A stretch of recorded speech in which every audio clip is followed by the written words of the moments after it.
नमस्कार दोस्तों। आज ज्ञान की बात में हम लोग सोहराय चित्रकला के बारे में बात करेंगे। झारखंड की यह एक सांस्कृतिक पहचान है। सोहराय चित्रकला झारखंड की प्राचीन और पारंपरिक भित्ति चित्रकला है। भित्ति चित्रकला मतलब दीवालों पर जो है सो इसको पेंट किया जाता है। इसका आरंभ हजारीबाग के बादम से हुआ था।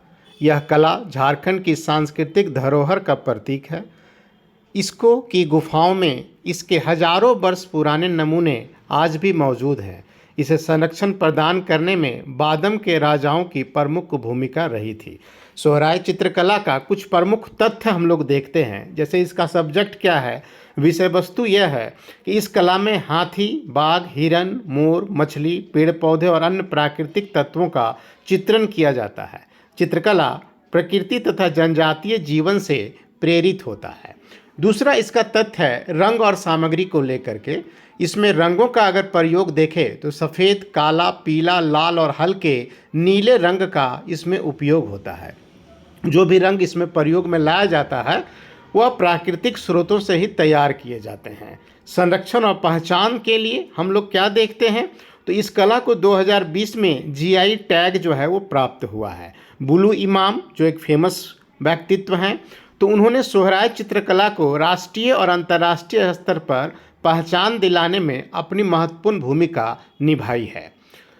फिर हम लोग का जो झारखंड भवन बना है दिल्ली में, तो सोहराय चित्रकला से ही उसको जो है सो सजाया गया है। 110 फीट ऊंची और 70 गुना 44 फीट की यह पेंटिंग है जो उसकी दीवारों पर बनाया गया है। झारखंड भवन की यह एक पहचान बन चुकी है।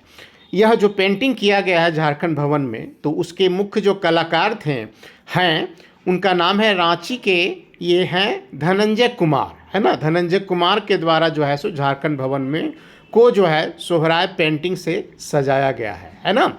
यह जो पेंटिंग जो बना है झारखंड भवन में, यह किसी इमारत में बनाई गई सबसे बड़ी सोहराय पेंटिंग है। इसको आप ध्यान में रखेंगे। इतिहास और प्राचीनता की अगर हम लोग बात कर लें तो झारखंड की इसको गुफाओं में सोहराय चित्रकला के प्राचीन जो है सो प्रमाण हम लोगों को प्राप्त होते हैं। यह कला झारखंड के आदिवासी समुदायों के लिए प्रकृति के प्रति श्रद्धा और सामाजिक सामंजस्य का जो है सो यह प्रतीक है। महत्व क्या है तो महत्व यह है सोहराय चित्रकला का कि सोहराय चित्रकला झारखंड की सांस्कृतिक धरोहर है जो न केवल राज्य की पहचान बन चुकी है बल्कि इसकी खूबसूरती अब राष्ट्रीय स्तर पर भी सराही जा रही है। झारखंड भवन की पेंटिंग इस कला के महत्व को और अधिक उजागर करती है। इसे संरक्षित करना हमारी सांस्कृतिक धरोहर को सहेजने का महत्वपूर्ण कदम भी है। ठीक है। फिर आप देख सकते हैं यह सोहराय चित्रकला का कुछ पेंटिंग्स है जिसको कितनी बारीकी से जो है सो बनाया गया है। आप इन पेंटिंग्स को जो है सो देखिए, है ना। यह सोहराय चित्रकला के द्वारा जो है सो निर्मित है।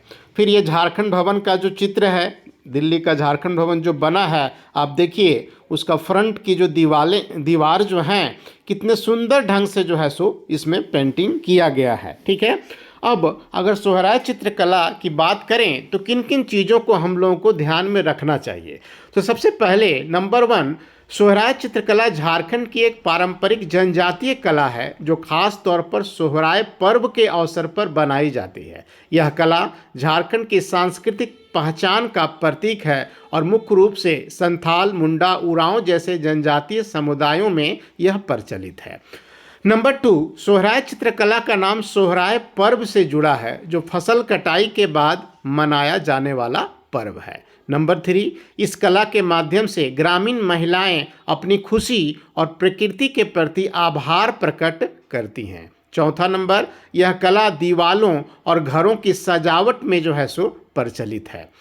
नंबर 5, चित्रों में पशु, पक्षी, पेड़ पौधे और प्रकृति से जुड़े विषय प्रमुख होते हैं। नंबर 6, ज्यामितीय आकृतियों और सरल रेखाएं इस कला की विशेषता है। नंबर 7, चित्र बनाने के लिए ब्रश की जगह पर बांस की लकड़ी, कपड़े के टुकड़े और अंगुलियों का जो है सो उपयोग किया जाता है। पहले दीवालों को गोबर एवं मिट्टी से जो है सो लीपा जाता है और फिर उस पर जो है सो चित्र बनाए जाते हैं। नंबर 8, गाय और बैल का जो है सो इसमें चित्रण किया जाता है जो कृषि और जीवन यापन के लिए महत्वपूर्ण है। प्राकृतिक दृश्यों में देखें तो पेड़, सूरज, चांद आदि का चित्र इसमें बनाए जाते हैं।